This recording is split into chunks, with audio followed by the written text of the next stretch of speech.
ভারতের সেনাপ্রধান সম্প্রতি একটি বক্তব্যে বলেছিলেন যে নির্বাচিত সরকার ছাড়া বাংলাদেশের কোনো পক্ষের সঙ্গে কোনো সরকারের সঙ্গে আলোচনা হবে না। তো আমরা দেখলাম আজ নরেন্দ্র মোদীর সঙ্গে আমাদের অন্তর্বর্তী সরকারের যে প্রধানের যে বৈঠকটি হলো, তাহলে ভারতের সেনাপ্রধানের স্টেটমেন্ট, আজকের বৈঠক, বিষয়টিকে কিভাবে দেখছেন? দেখেন, যে প্রথম জিনিস হচ্ছে যে ভারতের সেনাপ্রধান জেনারেল উপেন্দ্র দ্বিবেদী উনি একটা অনুষ্ঠানে বলেছিলেন যে বাংলাদেশ সেনাবাহিনীর সঙ্গে ভারতীয় সেনাবাহিনীর সম্পর্ক খুবই ভালো এবং তাদের মধ্যে নিয়মিত যোগাযোগ আছে এবং ভারতের সঙ্গে সম্পর্ক হবে বাংলাদেশে কোনো নির্বাচিত সরকার আসলে তো সেই সরকারের সঙ্গে তখন সরকার টু সরকার সম্পর্ক তৈরি হবে। এটি একটা ধরেন যে একজন সেনাপ্রধানের পক্ষে, বিশেষত ভারতবর্ষের মতো দেশে একজন সেনাপ্রধানের পক্ষে এই কথাটা বলাটা একদম নজিরবিহীন। ভারতের রাজনৈতিক নেতৃত্ব কখনোই সেনা নেতৃত্ব বা সেনা বাহিনীতে যারাই থাকুন না কেন তাদের কিন্তু কখনো উপরে উঠতে দেননি, বা তাদেরকে এই ধরনের দেশের পলিটিক্যাল সিদ্ধান্তের ক্ষেত্রে, যেটা রাজনৈতিক সিদ্ধান্ত বা দেশের মৌলিক সিদ্ধান্তের বিষয়, এই বিষয়ে কথা এই প্রথম আমরা দেখলাম যে জেনারেল দ্বিবেদী নিজেই এই কথা বললেন এবং তিনি এই এক নয় একাধিকবার কথা বললেন।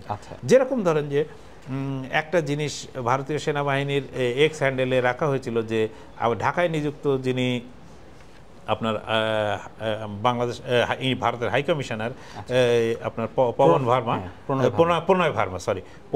প্রণয় ভার্মা দিল্লিতে গিয়ে ভারতীয় সেনাপ্রধানের সঙ্গে দেখা করেছেন, বৈঠক করেছেন এবং তার ওই আলোচনা এবং ওই ছবিটি ভারতের সেনাবাহিনীর এক্স হ্যান্ডেলে পিন করে রাখা ছিল।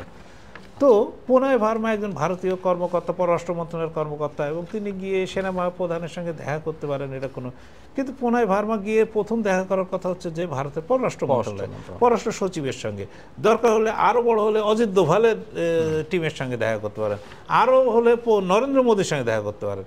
তিনি সেনাপ্রধানের সঙ্গে দেখা করতে গেলেন এবং সেনাপ্রধানের সেইটা বড় করে গ্লোরিফাই করে সেনাবাহিনীর যেতে, এইটা একটু ভারতের যে এতদিনকার লালিত যে কি বলবো চর্চা, যে মানে একদিকে কি মানে রাজনৈতিক নেতৃত্ব, একদিকে আপনার কি এক্সিকিউটিভ বডি, সেটা আপনার সামরিক বেসামরিক যাই হোক না কেন, তারা কখনো কিন্তু এই উপরে এত উপরে কিন্তু উঠতে কখনো পারেনি। এই প্রথম তার কিছুটা মানে অ্যাবারেশন দেখা গেল, মানে বিচ্যুতি দেখা গেল। তো এরপরে এই দ্বিবেদী এই কথা বললেও কিন্তু তাকে মানে একটা বিষয় কিন্তু আমাদের মনে রাখতে হবে যে ভারতের পররাষ্ট্রমন্ত্রী এস জয়শঙ্করের সঙ্গে আমাদের পররাষ্ট্র উপদেষ্টা তৌহিদ হোসেনের কিন্তু দুইবার সাক্ষাৎ হয়েছে। একবার গত সেপ্টেম্বরে নিউ ইয়র্কে, আর এবছর ফেব্রুয়ারিতে ওমানে কিন্তু সাক্ষাৎ হয়েছে। তার মানে যে দুই দেশের সরকারের মধ্যে কথা একেবারে হয়নি তা কিন্তু না। তারপরে যদি এইবারের মানে সর্বশেষ কথাটা বলি যে আজ আমাদের প্রধান উপদেষ্টা অধ্যাপক ডক্টর মোহাম্মদ ইউনূসের সঙ্গে যে ভারতের প্রধানমন্ত্রী নরেন্দ্র মোদীর বৈঠকটি হলো, তাতে কিন্তু এই দ্বিবেদীর এই কথাটি শেষ পর্যন্ত আর টিকলো না, মানে থাকলো না। ফলে মানে আমি ঠিক আমারও ঠিক বোধগম্য হয় না ঠিক দ্বিবেদী কেন এই কথাটি বলেছিলেন এবং কি কারণে বলেছিলেন। যদি তার কথাই যদি ঠিক হবে তাহলে নরেন্দ্র মোদী কেন বৈঠকে বসলেন?